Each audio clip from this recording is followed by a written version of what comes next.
जितने Buddhist temple हैं, जितने बुद्धिस्ट मॉन्यूमेंट्स हैं जिसमें कब्जा किया हुआ है, उसको ये सरकार वापस दिलाए। जहाँ जहाँ एक्सकवेशन हो रहे हैं स्थल में, धार्मिक स्थल के, थोड़ा डीप एक्सकवेशन हो ताकि वहाँ से अंदर हो सके बौद्ध विहार मिले। मोदी जी और सरकार ये बताए कि कौन सी संस्कृति जीवित करना चाहते हैं। उसमें लिख के लाए हैं कि नालंदा विश्वविद्यालय, विक्रमशिला विश्वविद्यालय। तो उनको ये भी बताना पड़ेगा कि नालंदा विश्वविद्यालय और विक्रमशिला विश्वविद्यालय में और वल्लभी में मनुवाद पढ़ाया जाता था कि बौद्ध धर्म पढ़ाया जाता था, ये उनको बताना होगा। तो जब मार्केटिंग करना होता है तो उनको बुद्धिज्म याद आ जाता है। विदेश में जाते हैं तो कहते हैं कि मैं बुद्ध की धरती से आया हूँ, और यहाँ आते हैं तो वल्लभी के नाम लेते हैं, लेकिन उसमें पढ़वाएंगे मनु का सिलेबस बनवाएंगे। अगर इतना ही आपको वल्लभी से और इतना ही आपको तक्षशिला से, नालंदा से मोहब्बत है, तो आजकल खुदाई चल रहा है ना हर जगह। जितने बुद्धिस्ट टेम्पल हैं, जितने बुद्धिस्ट मॉन्यूमेंट्स हैं जिसमें कब्जा किया हुआ है, उसको ये सरकार वापस दिलाए। जहाँ जहाँ एक्सकवेशन हो रहे हैं स्थल में, धार्मिक स्थल के, थोड़ा डीप एक्सकवेशन हो ताकि वहाँ से अंदर हो सके बौद्ध विहार मिले। ये पूरे भारत भर में फैले हुए। डॉक्टर अम्बेडकर के हवाले से मैंने बोला है, आपने सुना होगा कि पांडुरंग के बारे में उन्होंने कहा था, और कई बुद्धिस्ट साइट के बारे में, कि मैं दावे के साथ कह सकता, साबित कर सकता हूँ कि ये बुद्धिस्ट साइट है। तो बौद्ध साहित्य, बौद्ध जितने स्तूप हैं, अशोक ने 84,000 बौद्ध स्तूप बनाए थे, कहाँ गए वो बौद्ध स्तूप? तो ढूंढें। और बौद्धिस्टों को मैं तो आह्वान कर रहा हूँ कि इस देश को संविधान, इस देश के लोग जो संविधान को मानते हैं, या जो बौद्ध हैं, मॉन्क है, बौद्ध मानने वाले हैं, जो प्लुरलिटी में, मल्टीकल्चरलिज्म में बिलीव करते हैं, उन सबको ये चाहिए कि जितने बौद्ध स्थलों पर, है ना, किसी का भी कब्जा हो, चाहे घर बनाया हो, चाहे मंदिर बनाया हो। अब शिवलिंग में बौद्ध निकल रहे हैं, है ना, बुद्ध की मूर्ति को जो है विष्णु बना दिया गया है। उस सारे के घर वापसी होनी चाहिए। जितने ट्राइबल लोगों के देवी देवताओं को सबने कब्जा किया हुआ है, उस सारे के घर वापसी आंदोलन कराना चाहिए। घर वापसी का मतलब सिर्फ उनका घर वापसी नहीं है।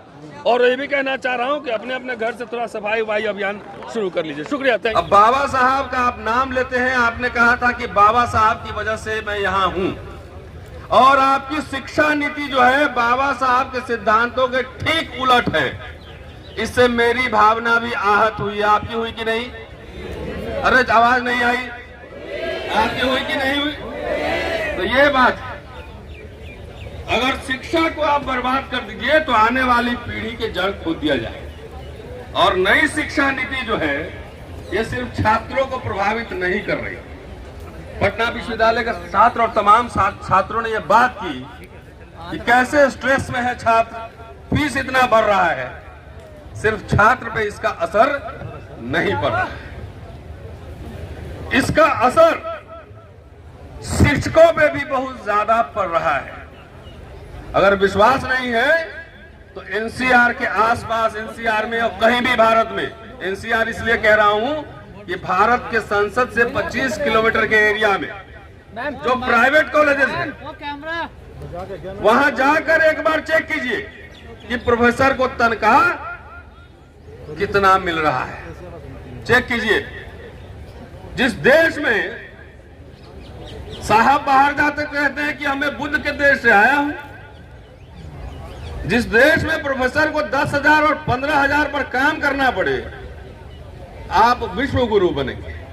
ये सवाल मैं इस मंच से उठाता हूं। वही नहीं, इसका प्रमाण मैं एक देता हूं। एक चिट्ठी मेरे पास आई है, चिट्ठी लिखने वाले का नाम नहीं पढ़ूंगा, लेकिन चिट्ठी का जो कंटेंट है वो मैं आपको जरूर सुनाना चाहता हूं। और वो एक शिक्षक पीएचडी, वो गलती से मेरे पास आ गया, वैसे जाना चाहिए था मोदी साहब के पास और भारत के एजुकेशन मिनिस्टर और फाइनेंस मिनिस्टर और राष्ट्रपति के पास जाना चाहिए था। उस लेटर का कंटेंट आप सुन लीजिए, अब आपको समझ में आया कि आखिर हम किस दिशा में बढ़ रहे हैं, विश्व गुरु बनने जा रहे हैं कि क्या बनने जा रहे हैं। ये डॉक्टर पासवान है, नाम नहीं बोला, और ये चिट्ठी मेरे पास आया है कि सर मेरी आर्थिक स्थिति ठीक नहीं है कि मैं अपने बच्चों को अच्छी जगह नामांकन करा सकूं। मैं पिछले 4-5 माह से SMD कॉलेज जलालपुर में शिक्षण कार्य में था। मुझे हर 5 तारीख को, हर महीने की 5 तारीख को वेतन देने को कहा गया था।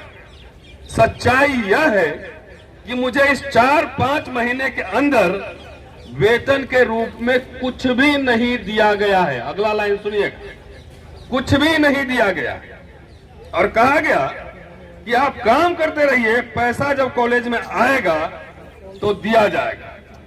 तब मैं बोला कि ऐसी कोई बात नहीं हुई थी। 18,000 रुपए देने की बात हुई थी प्रति माह, पर मंथ। तब कॉलेज की तरफ से बोला गया, ये लाइन जरा सुनिएगा, कि जो व्यक्ति इस कॉलेज में आपको रखवाया था उसकी मृत्यु 1 महीना पहले हो गई। वही आपके बारे में जानते थे, आपको क्या कह रखा था मुझे कुछ पता नहीं। ये हमारे गृह राज्य बिहार का ही खत है। सर, यह कॉलेज मेरे घर से 25 किलोमीटर दूर है। आने जाने में 150 रुपए का पेट्रोल लग जाता है और कुछ पैसा कॉलेज से मिलने की उम्मीद नहीं। यही चिट्ठी पढ़ के बंद कर रहा हूं। नई शिक्षा नीति की व्याख्या बाद में। ये खाली चिट्ठी, ये चिट्ठी नहीं, ये घटना नहीं, ये संकेत है कि जिस विश्वविद्यालय, जिस कॉलेज में निजीकरण क्या होता है, इसका ये पूरा दस्तावेज। इसलिए मैंने इसको संभाल के रखा हुआ है। 150 रुपए का पेट्रोल लग जाता है और कुछ पैसा कॉलेज से मिलने की उम्मीद नहीं दिख रही। मैं मजबूर होकर इस कॉलेज को छोड़ दिया 1 महीने पहले और गांव में कोचिंग चलाता हूं। दुख की बात यह है सर, अपने बच्चों को अच्छे स्कूल में नामांकन नहीं करवा पा रहा हूं। बेटा 4.5 साल का है। यही चिंता मुझे परेशान करती कि अपने पुत्र को अच्छी शिक्षा नहीं दिला पा रहा और घर की आर्थिक स्थिति ठीक नहीं है। पिताजी बीमार रहते हैं। सर, आपके अम्बेडकरनामा से जो प्रसारित किया जाता है मैं उसे नियमित देखता हूं और शेयर करता हूं। इसलिए बोल रहा हूं, ये एक प्रोफेसर की दर्द भरी दास्तान है, पीएचडी स्कॉलर। यही हालत इस भारत में तमाम प्रोफेसरों को होने वाली है, जो दुनिया को तो शिक्षा देगा लेकिन अपने बेटे को उच्च शिक्षा नहीं दे सकता है। अल्टीमेटली चलते चलते मैं एक लाइन सिर्फ एनईपी, ये मैंने इशारा कर दिया है, एनईपी पे एक लाइन सिर्फ कह रहा हूं कि और कुछ नहीं। उसमें बार बार बल्लवी और तमाम बुद्धिस्ट विश्वविद्यालयों की बात हो रही। मोदी जी, खुदाई आजकल बड़ा हो रहा है देश में। जरा जितने बुद्धिस्ट साइट है और टेंपल है, मंदिर है, जरा उनकी ठीक से जो कब्जा किया हुआ उसको तो छुड़वा दीजिए और जरा डीप खुदाई करवाइएगा, कहीं सबसे नीचे बौद्ध विहार न मिले। ठीक से खुदाई करवाना, सीधा और सीधा। ये नई शिक्षा नीति वर्ण व्यवस्था है, 4 साल का कोर्स, चतुर्वर्ण व्यवस्था है। शुक्रिया, और इसका विरोध लगातार होना चाहिए। शुक्रिया, थैंक यू। जय भीम, जय भीम, जय भीम, जय भीम, जय भीम।